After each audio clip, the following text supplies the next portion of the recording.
I've got some tips to help release and promote your music, so you can implement these tips into your next music release to make sure that you reach and connect with more people. Quick tip for today is to spread one song, one piece of content, one music video, whatever you're releasing from your music 10 different ways. So if you've just recorded, you've just filmed a video or something, you have that one song, you have that one video, and traditionally we've released that one video. That still works, absolutely do that. That's the cream of the crop. But then split that 10 different ways. What other pieces of content can you create around that song that can help people engage? So what the main game is here is to get people to engage with that content in whichever way. So if we've got one there, we're giving people one chance, one opportunity, one experience. They need to go to Spotify and listen to that song, and that's their only opportunity. So what we want to do is we want to maximize the audience that's sitting there on YouTube scrolling through looking for music. We want to get the people on TikTok scrolling through, and then we've got to kind of work to what that algorithm is going to do. So for TikTok, they're not going to watch a 3.5 minute video in 16:9 on their TikTok. It's not how the platform works. So an idea for that is maybe you could just sing that. Maybe you could set your phone up in a cool location so it looks good, and you could sing the chorus of your song there. Maybe you could do that in 5 different locations. All of a sudden you can create 5 little mini pieces of content around your song. Now the end game is to push them to your song, but you're not just waiting for them to find it. You're creating that content so that they can find it. You could do some behind the scenes of that song. You could do an acoustic version, all on just the TikTok. That can go on Instagram Reels, TikTok. They've integrated that with Facebook now as well. YouTube Shorts, that sort of thing.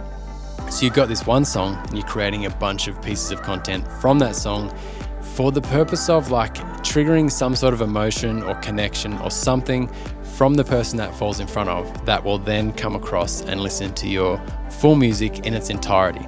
And from there, hopefully they're going to get into your home base. They are going to purchase tickets to your show, purchase merch, engage in some sort of music experience that you're offering. So we're creating fans, but to do that, we've got to chuck content out there. We've got to make one song go further than one song like we used to be able to do. So TikTok or Instagram or something is a great way to do that. Just record 15, 10-second little snips, something of that song, and don't worry about people have seen that, they're sick of it, because we all know that with our algorithms, it's just not going to everyone every single time. And the people that is going to every single time, they love you. That's the only reason it's going there, is because they're engaging with every bit of your content. So they love you. So don't worry about annoying people, just go for it. The other thing is more long form content. So if you've got a song out, take your phone into the studio during the recording process and just record a bunch of footage of you recording that song. So you've now got your recording, you've got it behind the scenes. How do we do that? How do we go about it? How did I write the song?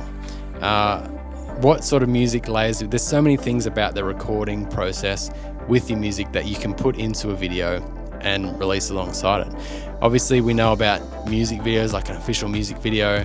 That's great. Again, same song. Now you got 2 pieces of content around that song. But you could also do an acoustic version. You could do an a cappella version. You could do a performance version, a live version. You could do a lyric video. You can come up with a bunch of different ways to show your song. Their opportunities are endless, but we have to create multiple things, which is great because we can do less. We don't have to write 10 songs, record 10 songs to have 10 pieces of content. We can write one song, do it really well, and then spread this out. And these things don't have to be super expensive. Better looking content is always better. Obviously, it always engages a better audience, but it doesn't have to be like that, especially with your Instagrams, TikToks. It's expected. They actually want you to be using your phone so it looks like everyone else's. So that sort of stuff really works. But with YouTube as well, your lyric video you can knock together pretty cheap. An acoustic video you could do yourself with your phone or with a little interface or something.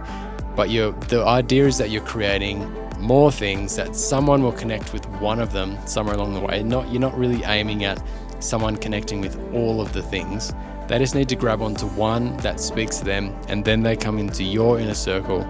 They come into your base, subscribe to your home, subscribe to your mailing list, or whatever you've got set up to kind of nurture audience, nurture fans, and that's how you get them in. So it's about creating a whole plethora.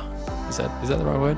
The idea is that you just give so many opportunities for somebody to connect with your song, and that's just kind of the world that we live in right now. We're all we're doing things quick. It's all just a swipe of the thumb and you're gone. So a 3.5 minute video, 3.5 minute song, really hard to grab that initial engagement from somebody that doesn't know you. I mean, I think that's the big takeaway. People that know you and that want to see it will watch the one thing that you do. But if you're promoting, then you're trying to get a new audience. You're trying to get new fans that haven't heard you before. So that quick, short form or behind the scenes or something with a bit more character that can draw them to the song is the best way to do that.